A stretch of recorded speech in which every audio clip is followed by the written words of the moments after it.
கேள்வி பார்வையாளருக்கு வணக்கம். இந்த நேர்காணலில் நம்மோடு இணைந்திருப்பவர் தமிழ் புலிகள் கட்சியின் முத்துக்குமார் அவர்கள். சார் வணக்கம். சார் வணக்கம் சார். பாஜகவினுடைய செயல் திட்டங்கள்ல ஒன்றான இந்து மக்களுக்காக கட்டப்பட்ட ராமர் கோயில் இன்னைக்கு திறக்கப்பட்டிருக்கு.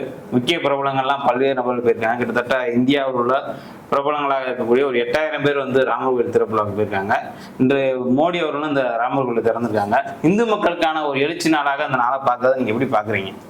இது இந்து மக்களுக்கானது அல்ல, இது பிராமணர்களுக்கானது, பார்ப்பனிய நலனுக்கானது, ஆரிய மேட்டிமையை நிலைநிறுத்துவதற்காக தான் இந்த வேலையில் நடக்குது. இதை முன்னின்று நடத்துவது மோடி போல் தெரிந்தால் கூட இதனுடைய பின்னணியில் இருக்கக்கூடியது ஆர்எஸ்எஸ் தான்.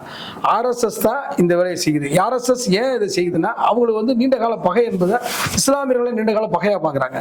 அப்படியே இஸ்லாமியர்களை பகையா பார்க்கறதுனால பார்த்தீங்கன்னா தொடர்ச்சியாக பார்த்தீங்கன்னா இஸ்லாமியர்கள் மீது அது ஏற்கனவே ஆர்எஸ்எஸ்ல கடந்த காலங்களில் ஆர்எஸ்எஸ்ல இருந்து வெளியே வந்தவங்கலாம் பல தகவல்களை சொல்லியிருக்காங்க. என்ன சொல்லியிருக்காங்கன்னா, இஸ்லாமியர்கள் மீதான வெறுப்பு எப்படி உருவாக்குவது, கிறிஸ்தவர்கள் மீதான வெறுப்பு எப்படி உருவாக்குவது, கம்யூனிஸ்டுகள் மீதான எப்படி வெறுப்பு உருவாக்குவது, இந்த வெறுப்பை எப்படி பொய்யாக கட்டமைத்து ஒரு உண்மையை எந்த விதத்தில் 1% கூட உண்மை இல்லை என்றாலும் பரவாயில்ல, பொய்யாகவாத அவர்களை உருவாக்கி அந்த இந்துக்கள் என்று சொல்லக்கூடியவர்களை, இன்னும் சொல்லப்போனால் கோவிலுக்குள் வரவிடாத கோயிலுக்குள் அனுமதிக்காத இந்துக்களை, கருவறைக்குள் அனுமதிக்காத பிற்படுத்தப்பட்ட சமூகத்தை சேர்ந்த இந்துக்களை பார்த்தீங்கன்னா இவர்கள் எதுக்கு பயன்படுத்துவாங்கன்னா, அம்பேத்கர் சொன்னது போனா கலவரத்துக்கு மட்டும்தான் இந்துக்கள் என்ற பெயரை பயன்படுத்துவாங்க. இஸ்லாமியர்களுக்கு எதிரான கலவரத்துக்கோ அல்லது கிறிஸ்தவர்களுக்கு எதிரான கலவரத்துக்கோ, பார்சி உள்ளிட்ட சீக்கியர்களுக்கு எதிரான கலவரத்துக்கோ மட்டும்தான் இந்துக்களாக நீங்க சொல்லக்கூடிய அந்த மக்களை, நீங்க சொல்றீங்களா இந்துக்களுக்காக வழங்கப்பட்ட கட்டப்பட்ட கோயில் சொல்றீங்க இல்லையா, அது இந்துக்களுக்காக கட்டப்பட்ட கோயில் அல்ல, பார்ப்பன நலனுக்காக, ஆர்எஸ்எஸ் மேட்டிமைக்காக, அந்த பாரிய நலனுக்காக கட்டப்பட்டதான் அந்த கோயில். அவர்கள் தொடர்ந்து ஆட்சி அதிகாரத்தில் இருக்கணும்.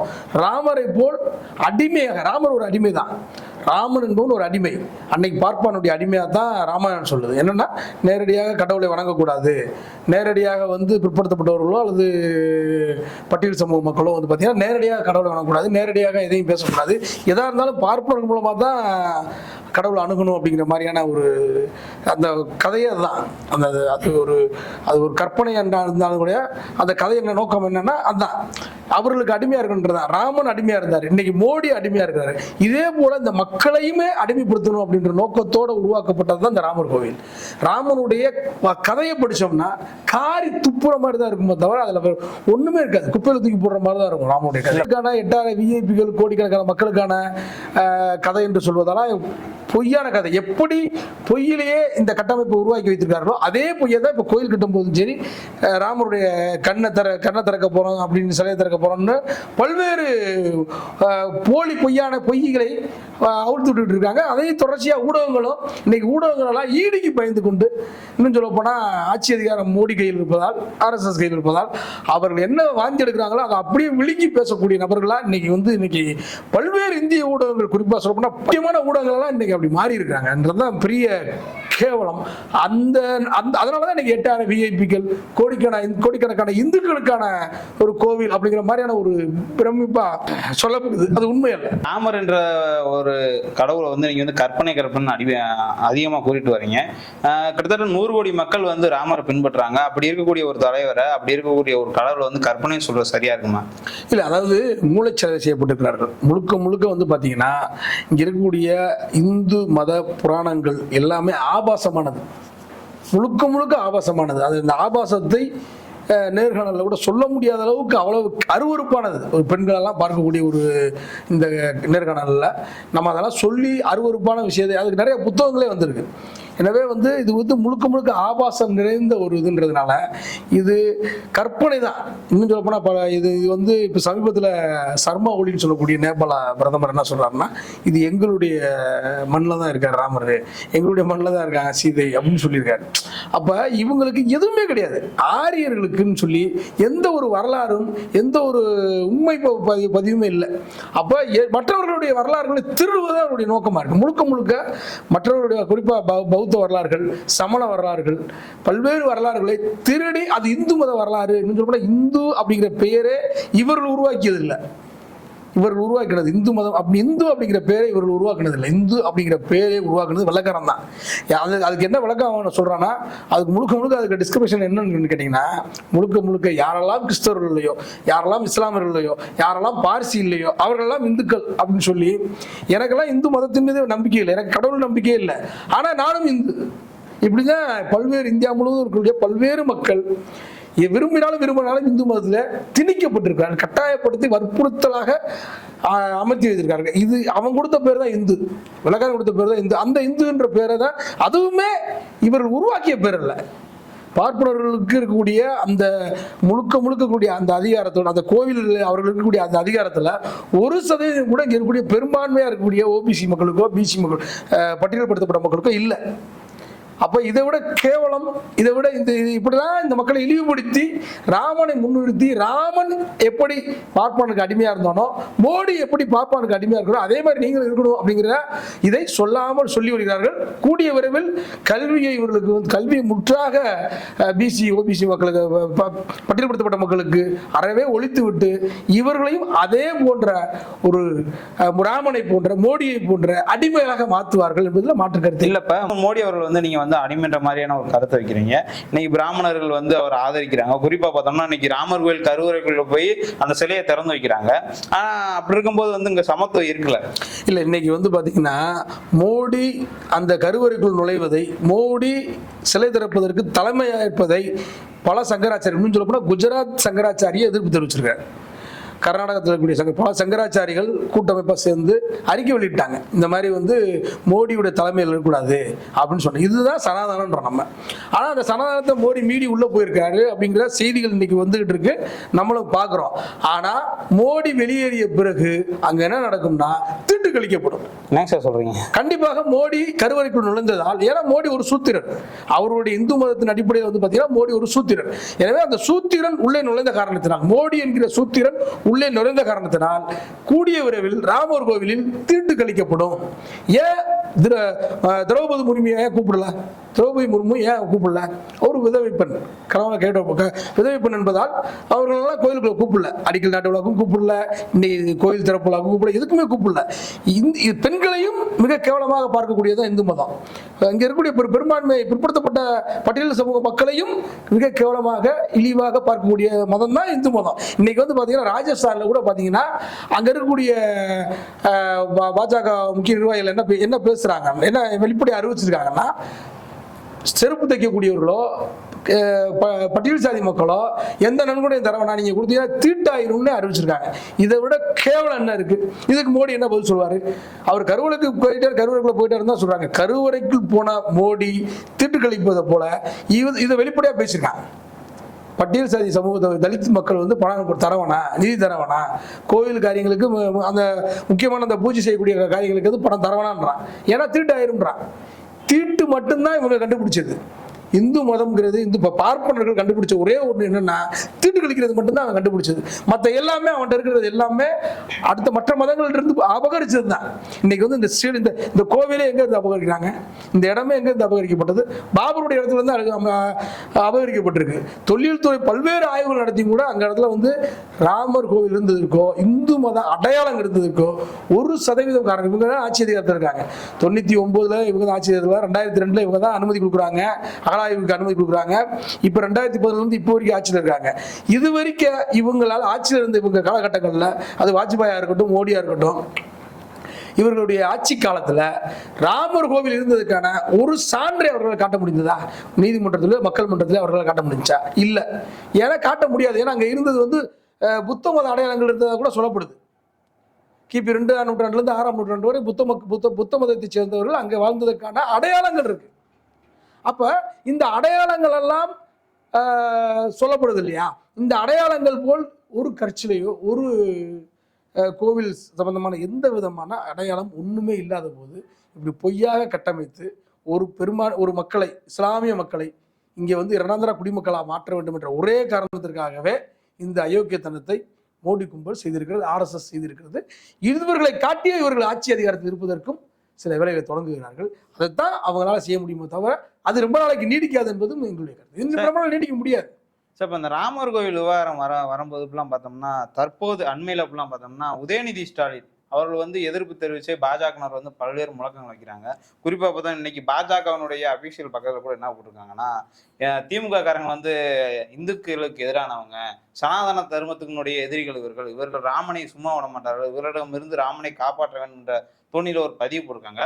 அதற்கு உதயநிதி ஸ்டாலின் அவர்கள் கூட ஹிந்தி தெரியாது போடான்ற மாதிரியான ஒரு கருத்து சொல்லியிருக்காங்க. தொடர்ந்து உதயநிதி ஸ்டாலின் வந்து இந்த மாதிரியான சர்ச்சைக்குள்ளாக்கப்பட்டதை எப்படி பார்க்கலாம்?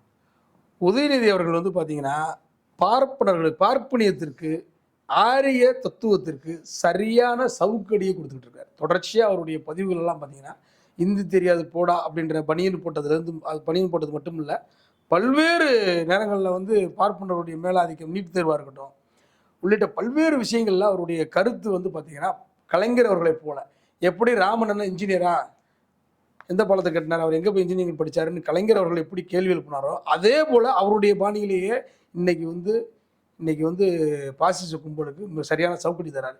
அவங்க வந்து ஹிந்தி எழுத்துக்களில் வந்து போட்டு ராமர் கோவிலுக்கு எதிரானவர்கள்னு காட்ட பார்க்குறாங்க. அவர் ஒரே சொன்னார், ராமர் கோவில் கட்டுறது எனக்கு பிரச்சனை கிடையாது, ஆனால் அங்கே இருந்த பாபர் மசூதி இடிச்சிட்டு கட்டுறது தான் பிரச்சனைன்னு சொல்கிறார். இது அவர்களுக்கு அதிர்ச்சி ஆகுது. எந்த அரசியல் கட்சி தலைவருமே பேசுறது இல்லை. எந்த அரசியல் கட்சியுமே எல்லாத்தையும் ஆதரிச்சுட்டு அல்லது அமைதியாக போயிடுறான்.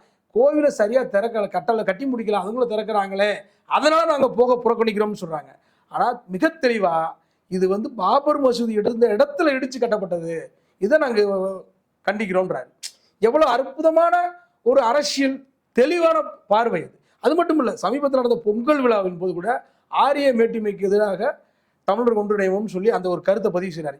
இப்படியெல்லாம் பார்ப்பனியத்துக்கு எதிராக, ஆரிய தத்துவத்திற்கு எதிராக பேசுகிற ஒரே காரணத்தினால தான் இன்னைக்கு திமுக வீழ்த்துவதற்கு பாஜக நேரடியாக களத்தில் இறங்காமல் தமிழ்நாட்டில் இன்னைக்கு தமிழ் தேசியம் என்ற பேரில் பல்வேறு குழுக்களை, சீமான், மணியரசன் போன்ற குழுக்களை இன்னைக்கு இறக்கி விட்டு எடப்பாடியை கூட ஒரு ராஜதந்திர நடவடிக்கையாக தான் அதிமுக தனிச்சு நிற்கக்கூடிய ஒரு வேலையும் இன்னைக்கு வந்து பார்த்தீங்கன்னா, ஏன்னா திமுக வீழ்த்தணும், அவருடைய நோக்கம் பாஜக ஆட்சிக்கு வரன்றதெல்லாம் அப்புறம். இந்த தமிழ்நாட்டில் வந்து பார்த்தீங்கன்னா திமுக வீழ்த்தி விட்டால் கண்டிப்பாக வந்து பாஜக ஆட்சிக்கு வந்துடும், நம்மளுடைய வட மாநிலங்கள் நம்ம என்னெல்லாம் செஞ்சோமோ அதெல்லாம் இங்கே செஞ்சிடலாம் அப்படிங்கிற கற்பனையோட கனவோட இன்னைக்கு வந்து பார்த்தீங்கன்னா எடப்பாடியை தனியாக நிற்க வச்சிருக்காங்க. பல்வேறு தமிழ் தேசியவாதிகள்ன்ற பேரில் போலி தமிழ் தேசியவாதிகளை அவங்க வந்து பார்த்தீங்கன்னா சீமான், மணியரசன் போன்ற பல்வேறு குழுக்களை இறக்கி விட்டு இவர்களுடைய தாக்குதல் முழுக்க எல்லாருடைய தாக்குதலும் பாஜக, அதிமுக, நாம் தமிழர் கட்சி, மணியரசன் உள்ளிட்ட எல்லாருடைய தாக்குதலும் திராவிட இயக்கமான திமுகவையும் பெரியாரையும் நோக்கி தான் இருக்குமோ தவிர வேற அதிமுகவை நோக்கியோ, இன்னைக்கு இந்த ராமர் சிலை அடாவடித்தனமாக திறக்கக்கூடிய இந்த ராமர் சிலைக்கு எதிராக இவர்கள் பேசவே மாட்டார்கள். தமிழ் தேசியவாதி என்று சொல்லக்கூடிய யாரும் பேச மாட்டாங்க.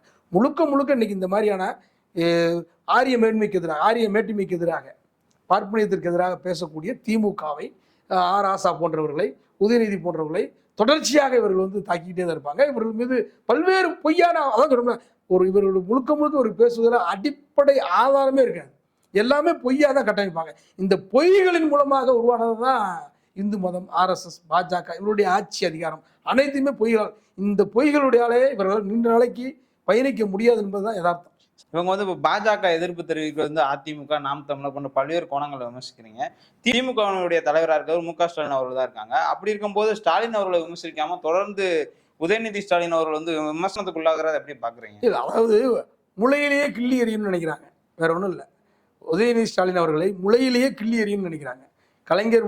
ஏன்னா திமுகவிற்கு இவர்கள் நினைச்சது என்னன்னா, திமுகவில் இருக்கக்கூடிய கலைஞருக்கு பிறகு பார்ப்பனியத்திற்கு எதிராக பேசுவதற்கு ஆள் இல்லை அப்படின்னு நினைச்சாங்க. ஆனால் அதே வாய் தான் ஸ்டாலின் இஸ் டேஞ்சரஸ் மோர் தென் கருணாநிதினு சொல்ல வச்சுச்சு.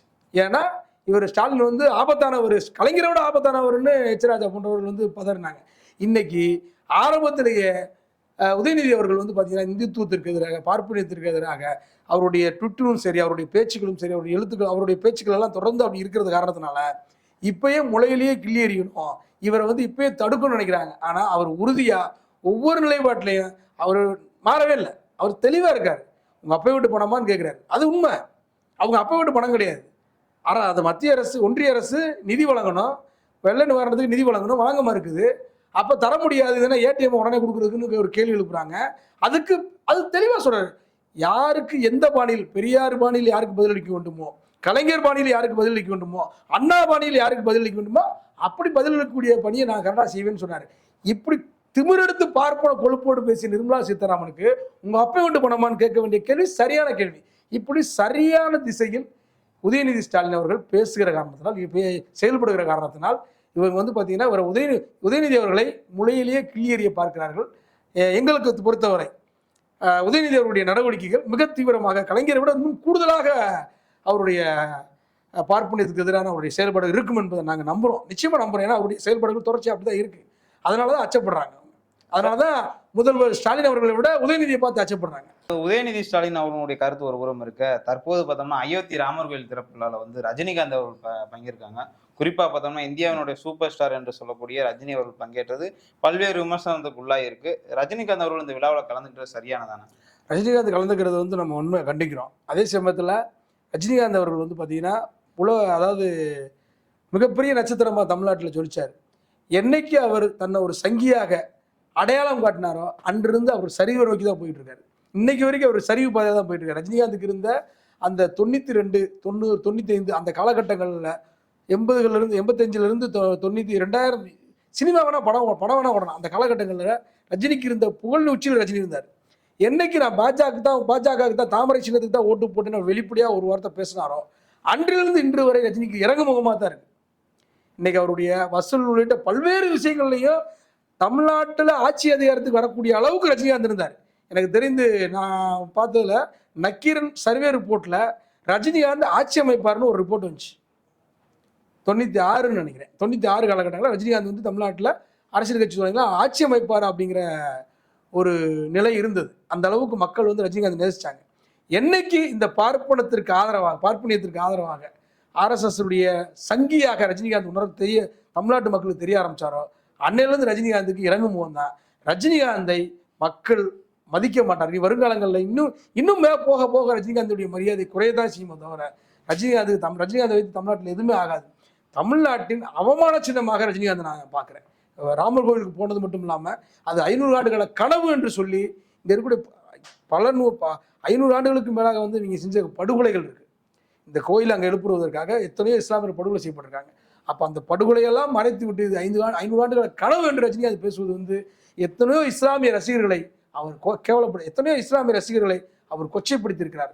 அவர்களை வந்து மதிக்காமல் அவர்களை இழிவு செய்திருக்கிறார். ஏன்னா எத்தனையோ இஸ்லாமிய ரசிகர்கள் அவருக்காக பால்குடம் எடுத்திருக்காங்க. அவருக்காக நிறைய அவருடைய படத்தை பார்க்கறதுக்கு போஸ்ட் அடிக்கிறதுக்கு பல்வேறு எனக்கு நான் பார்த்துருக்கோம். நிறைய போஸ்ட் அடிச்சிருக்காங்க. மதுரை மாவட்டத்தில் கூட ஜாபர் என்று சொல்லக்கூடிய இஸ்லாமியர் தான் மாவட்ட தலைவராக இருந்தார். இப்படி பல இஸ்லாமிய சகோதரர்கள் வந்து ரஜினிகாந்தெல்லாம் ஒரு தலைவனாக பார்த்த காலம் உண்டு. ஆனால் அந்த சமூக மக்களுக்கெல்லாம் இன்றைக்கு துரோகம் செய்திருக்கிறார் ரஜினிகாந்த். ரஜினிகாந்த் வந்து தமிழ்நாட்டின் அவமான சின்னம் தான். அது இறங்கும் போது தான் ரஜினிகாந்துக்கு எந்த காலத்துலையும் ரஜினிகாந்த் தமிழ்நாட்டு மக்கள் இன்னைக்கு அவர் தேர்தல் அந்த 95 காலகட்டம் 96ல் அவர் தேர்தல்னா முதலமைச்சர் ஆவார்ன்ற அந்த புள்ளி விவரம் இன்றைக்கு 1% ஓட்டு கூட ரஜினிகாந்த் தமிழ்நாட்டில் பெற முடியாத அளவுக்கு மாறியது காரணம் ரஜினி சங்கித்தனம் தான் காரணம். ராமர் கோயில் வந்து பாஜகவினுடைய கனவு திட்டமா இருந்து அதை கட்டி முடிச்சிட்டாங்க. இன்னும் ஒரு 4 மாதங்கள்ல வந்து இந்தியாவினுடைய நாடாளுமன்ற தேர்தல் வர இருக்கிறது. இந்த தேர்தலில் இந்த மாதிரியான சம்பவம் எப்படி எதிரொலிப்பு தரும்? அவங்க எப்படி எதிரொலிப்பு கொடுப்பாங்கன்னா, நம்ம வந்து பார்த்தீங்கன்னா 500 ஆண்டு கால கனவை வந்து நாங்கள் நிறைவேற்றிட்டோம், இந்துக்களுடைய கனவை நிறைவேற்றிட்டோம், ராமர் கோவில் கட்டிட்டோம். அடுத்து வந்து பார்த்தீங்கன்னா காசி மதுராவில் வந்து பார்த்தீங்கன்னா கிருஷ்ணர் பிறந்தார். எனவே அதையும் அங்கே உள்ள மசூதிகளையும் இடிச்சிட்டு நம்ம அதுவும் கட்ட வேண்டியது இருக்குது. எனவே இந்துக்கள்லாம் ஒற்றுமையாக இருந்து எப்படி எங்களை 2014 வெற்றி பெற வச்சிருக்கோம் அதே மாதிரி மீண்டும் வந்து நீங்கள் எங்களை வெற்றி பெற வைக்கணும். தொடர்ந்து பாஜக ஆட்சியில் இருந்தால் தான் இஸ்லாமியர்களை இங்கே வந்து நம்ம வந்து விரட்டி அடிக்க முடியும். இஸ்லாமியர்கள் மீது ஒரு வெறுப்புணர்ச்சியை ஏற்படுத்திட்டாங்க. தொடர்ச்சியாக அப்புறம் இப்போ வெறுப்புணர்ச்சி அந்த வெறுப்புணர்ச்சியின் காரணமாகவே இப்போ மதுரா காசியவும் அவங்க கவனத்தில் வைப்பாங்க. அதுலேயும் நம்முடைய கிருஷ்ணர் கோயிலை கட்டணும். எனவே மசூதி கட்டிட்டாங்க. முஸ்லீம் வந்து இங்கே இந்தியாவை ஆக்கிரமிச்சிருக்காங்க, அவங்களுக்கு இந்த மண்ணுக்கு சம்மந்தம் இல்லை, அவங்க பாகிஸ்தானுக்கு போகணும், அவங்க இந்த நாட்டை சேர்ந்தவங்க இல்லை, நம்ம புனிதமானவங்கிற பசுவை வந்து அவங்க உணவாக சாப்பிட்றாங்க. இப்படி பல்வேறு பொய்களை. ஏன்னா இந்துக்கள் யாரும் கறி சாப்பிட்றது மாட்டுக்கறி சாப்பிட்றது இல்லையா? எல்லாம் இந்துக்கள் பெரும்பான்மை இந்துக்கள் மாட்டுக்கறி சாப்பிட்றான். ஆனால் அந்த இஸ்லாமியர்கள் மீது குறி வைத்து அவர் மீது இப்படி ஒரு பொய்யான வதந்தியை பரப்பி மக்களை இன்னும் சொல்லப்போனால் பெரும்பான்மை இந்துக்களை முட்டாளாக்கி தான் இவர்கள் ஆட்சி அதிகாரத்துக்கு வந்திருக்காங்க. இது ஒரு ராமர் அப்படின்ற கோயிலை ஒரு காரணமாக வச்சு இனி வருங்காலங்கள்லையும் ஆட்சி அதிகாரத்துக்கு வருவதற்கு முயற்சி செய்வார்கள். தொடர்ந்து பாஜக ஆட்சி அமைத்து என்று சொன்னால் இங்கே இருக்க மிகப்பெரிய ஜனநாயகவாதிகளுக்கு மிகப்பெரிய ஆபத்து, இந்துக்களுக்கே ஆபத்து. மோடியால் RSS-ஆல் பாஜகவால் இருக்க போகிறது என்பதை நாம் தான் பிரச்சாரத்தின் மூலமாக இந்த மக்கள்கிட்ட கொண்டு போய் சேர்க்க வேண்டிய தேவை இருக்கு. உங்களுக்கும் இருக்கும், எனக்கும் இருக்கு. நன்றி சார். நன்றி.